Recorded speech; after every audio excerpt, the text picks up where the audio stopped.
क्या अब निर्मला सीतारमण को जेल जाना पड़ेगा? क्या निर्मला सीतारमण का पद छिन जाएगा? क्या अब फाइनेंस मिनिस्टर की मुश्किलें बढ़ने? Hello guys, welcome to my new video. क्या अब निर्मला सीताराम को जेल जाना पड़ेगा? क्या निर्मला सीताराम का पद छिन जाएगा? क्या अब फाइनेंस मिनिस्टर की मुश्किलें बढ़ने वाली हैं? चलिए वीडियो देखते हैं। ओरिजिनल वीडियो का लिंक डिस्क्रिप्शन में। चलिए वीडियो देखते हैं। क्या अब निर्मला सीतारमण को जेल जाना पड़ेगा? क्या निर्मला सीतारमण का पद छिन जाएगा? क्या अब फाइनेंस मिनिस्टर की मुश्किलें बढ़ने वाली हैं? दोस्तों, अब ये सवाल इसलिए उठ रहे हैं क्योंकि मोदी सरकार की वित्त मंत्री निर्मला सीतारमण के खिलाफ मुकदमा दर्ज कराने का आदेश हो गया है। उनके खिलाफ ये आदेश बेंगलुरु की एक स्पेशल कोर्ट ने 27 सितंबर को दिया है।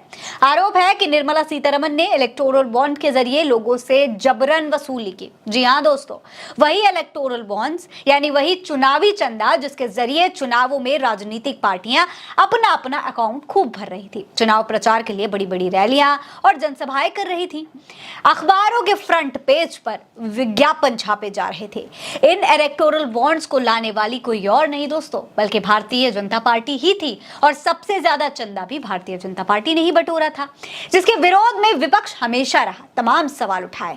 विरोध का सामना करना पड़ा मोदी सरकार को, उनकी खूब किरकिरी हुई और सुप्रीम कोर्ट से झटका भी खाना पड़ा।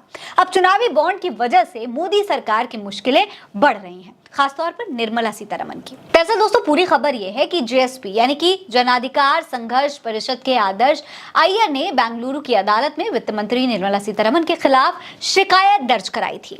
ये शिकायत अप्रैल में की गई थी। कोर्ट में दायर याचिका में केंद्रीय वित्त मंत्री निर्मला सीतारमण के साथ ही ईडी अधिकारियों, भाजपा के राष्ट्रीय अध्यक्ष जेपी नड्डा, भाजपा के राष्ट्रीय नेताओं, तत्कालीन भाजपा कर्नाटक अध्यक्ष नलिन कुमार कटील, बीवाई विजेंद्र के खिलाफ भी शिकायत की गई है। दोस्तों, शिकायत में यह भी बताया गया है कि वित्त मंत्री ने किससे और कितना जबरन पैसा वसूला है।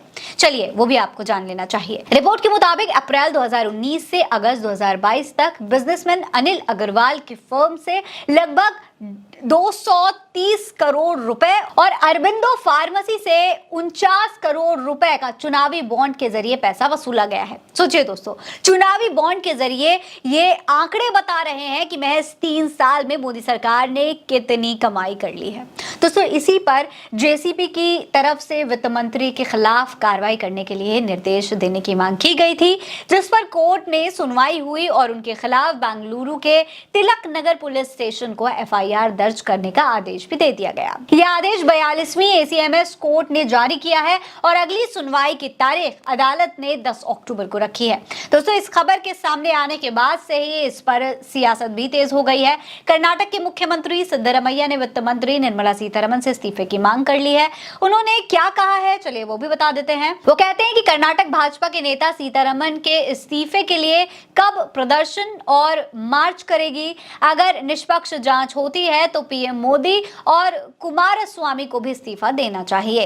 तो इस तरीके से दोस्तों मुख्यमंत्री सिद्धरमैया ने इस्तीफे की मांग की है।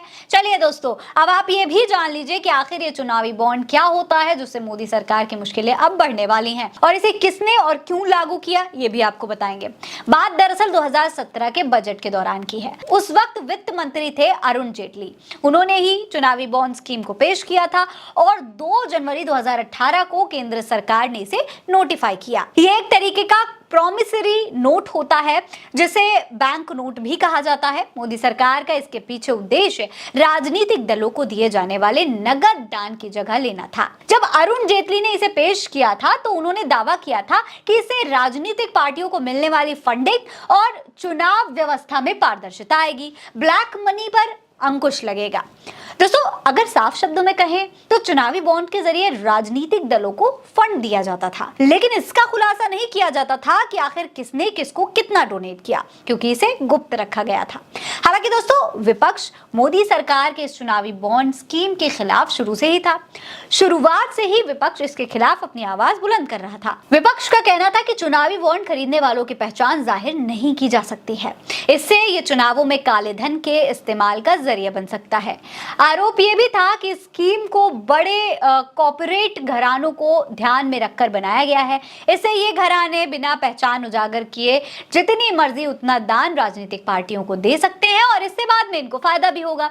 और फिर 2017 में ही इस योजना को चुनौती भी दी गई, लेकिन सुनवाई 2019 में शुरू हुई। 12 अप्रैल 2019 को सुप्रीम कोर्ट ने सभी पॉलिटिकल पार्टीज को निर्देश दिया कि वो 30 मई 2019 तक में एक लिफाफे में चुनावी बॉन्ड से जुड़ी सभी जानकारी चुनाव आयोग को दें।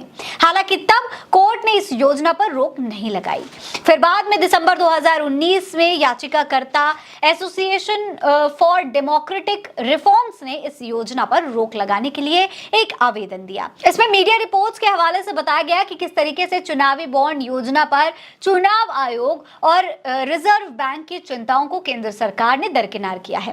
दोस्तों, इसी तरीके से मोदी सरकार के चुनावी बॉन्ड पर विवाद होता रहा और फिर आखिरकार मोदी सरकार को उस वक्त झटका लगा जब इसी साल यानी कि 2024 में फरवरी में मुख्य न्यायाधीश डीवाई चंद्रचूड़ की अध्यक्षता वाली 5 जजों की पीठ ने अपना फैसला सुनाते हुए इसे रद्द कर दिया। तब कोर्ट की तरफ से कहा गया कि राजनीतिक दलों को गुमनाम चंदा देने वाली ये योजना पूरी तरीके से गलत। दोस्तों, चाहे वो राहुल गांधी हो या अखिलेश यादव हो या विपक्ष के तमाम नेता, उन सभी ने इसका विरोध किया था।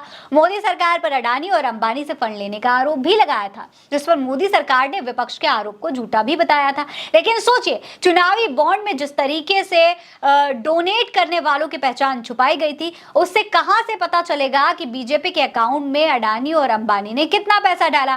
फिलहाल दोस्तों, बेंगलुरु कोर्ट की तरफ से एफआईआर दर्ज करने का आदेश देने के बाद अब इस पर आगे क्या कार्रवाई होगी ये देखना होगा। क्या अब निर्मला सीतारमण को कोई बड़ी चुनौती झेलनी पड़ सकती है? क्या अब उनको जेल जाना पड़ सकता है? ये भी बहुत बड़े सवाल है। इस पर आपकी क्या राय है? हमें कमेंट सेक्शन